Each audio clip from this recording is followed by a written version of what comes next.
Hello everyone, I'm Robert, that guy you met today. If we haven't met, go ahead and scroll through my YouTube videos and let's get to know each other. YouTube!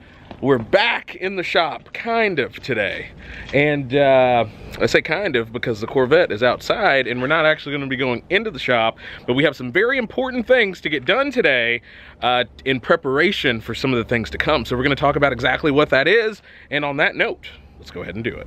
So if you've been following the series, you know that this Corvette is destined to become radio controlled. If you haven't been watching, then I highly encourage you to check out the rest of the series and make sure that you subscribe so you don't miss anything. None of it, absolutely none of it. One of the things that we need to do to make this a radio controlled and self-driving at some point car is we need sensors. In particular, we need cameras that are going to be on all four sides of the car. So that's right, Corvette's getting some eyes today, people, getting some eyes. So I'm gonna run inside and show you guys the camera kit slash sensor kit that's gonna be going in the car. I did a little bit of work off camera just to kind of help things move along a little bit, but I'm really kind of hoping this is gonna be quick and simple and it's gonna be drama-free. Probably not. And in this tangled mess is our camera kit.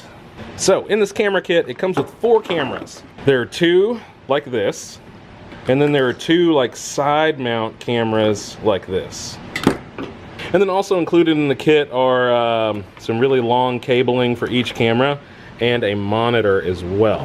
So when it comes time to connect these cameras to our self-driving computer situation, we'll basically end up adding like a splitter to each camera, and then you'll have one part of the feed going into the computer and the other part of the feed going into the monitor. But for now, we're just gonna go ahead and install the cameras because the car is actually gonna be on display downtown tomorrow, and I want as many things actually working on the car to an extent, just because it'll present a bit better. So I'm trying to just go ahead and get that done today.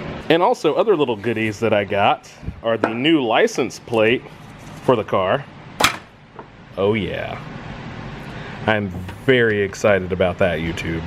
So we have our new plate, and then I also have the actual license plate holder that has a light on it. I'm gonna see if we can go ahead and get that mounted up today. I might not get to that because I have the feeling this is gonna be a little bit of an ordeal to get going, and we're not gonna be driving after dark in this car probably ever.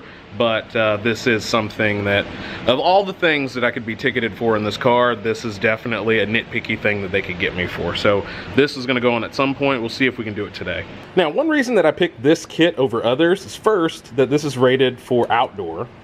Even though it's a car kit, these are outdoor cameras. And also, the side cameras allow to be, they allow for themselves to be flush mounted to the car, which I'm thinking I'm going to put these in the, where the door hinges used to be, and then the front and rear camera, I think I'm going to put them side by side on top of the roll bar for the car. So if we look at the car from the top, I feel like this is a good place to put the cameras, but I also have more of those light pods that I wanted to put on the top. So I don't know. I'm gonna go ahead and get the power wiring all hooked up and then go from there. For our power wiring, this it's laid out on the ground now. This all came as like 4 completely separate pieces, and all I did was join them all together into a harness. This is for a GPS speedometer, because the speedometer in the car works kind of intermittently and I need something a bit more reliable. But I basically just joined all these together into one, and I'm going to install a switch on this, so I'll be able to just switch the cameras on and off. I'm probably just gonna tap right into this, honestly. I'm gonna dig around in there and see if I can find the cigarette lighter wiring, but honestly I'm not gonna dig too much for it because I don't mind flipping a switch. So in here currently is our little prototype switch for our fuel pump and cooling fans, which if you saw a previous episode, you'll know that we actually don't need to switch our cooling fans anymore. So to just operate one function, this might be overkill. So I don't know if we're gonna keep this still, but I'm gonna keep this all together, and should I decide to use it, this is gonna be ready to go. So originally, and actually, this is exactly what I was looking for. This is the factory cigarette lighter. Well, this just got easier. Well, with that said, I'm gonna just chop this off, and we're gonna just tap right into this, and then we'll have switched power. Now, the first thing I'm gonna do with that is I'm gonna verify that that is actually working and grab a multimeter.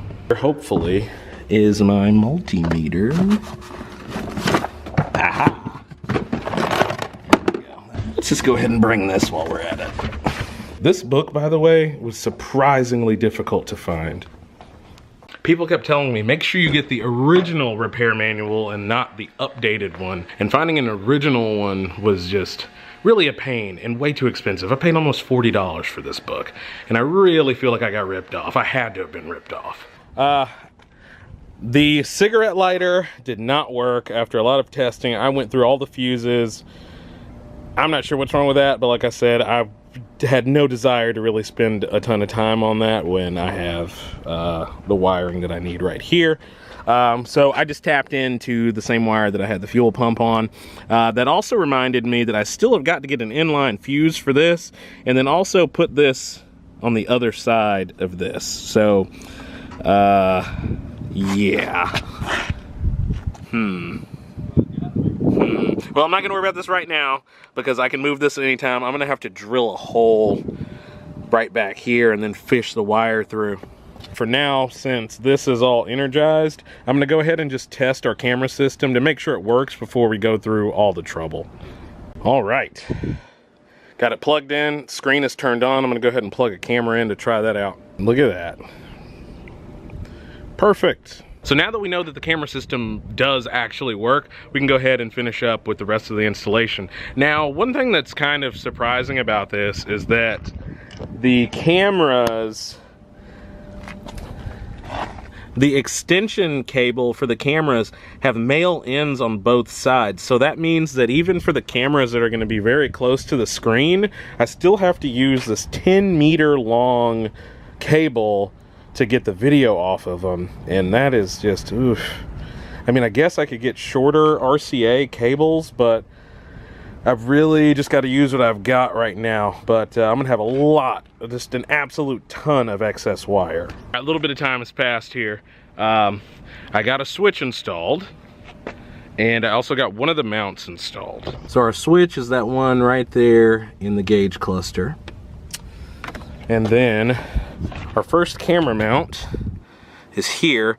Somehow I managed to break the head off of one of the screws, but I still got the other three in. I'm not gonna worry about it. This thing is really on there. So I'm gonna go ahead and attach this camera. We're gonna leave the body of the camera loose so that we can adjust the angle of the camera. We're gonna go ahead and run the wire for the camera inside the car. All right, so the first camera is in. You can see that this is how it attaches, and this is kind of designed to be a rear view mirror, but this is really tight on the body. Now, how you adjust the camera is by loosening up the body of the camera. So I have this still kind of loose so that I can move this camera around and aim it exactly where I want it. And then all I have to do is just tighten up 1, 2, 3, 4 screws, and then this will be good to go. All right, so we have all the cameras installed on the car, and I have all the wires pulled relatively to at least where they're gonna come through, like the firewall, and from the back, I'm gonna have to kind of route them all under the dashboard. Front camera, it just kind of looks like a third headlight in the front. Of course, the side cameras that we saw before. Our rear view camera is right up here, locked in, and that's really it. Now, the wires are still out on the ground over here. I'm thinking they're just all gonna come together probably right under the dash in front of the driver's seat. No time lapses today. I don't have a tripod, so one moment. We had to make a couple changes here. I couldn't put the switch right here because this plate that kind of contains all the stuff under the dash was hitting the bottom of the switch, so I had to move it over here. This is a little wobbly at the moment, but I'm actually going to secure this to the factory position. So this will be our switch for our new gauge cluster and for our cameras, and then of course this is the fuel pump.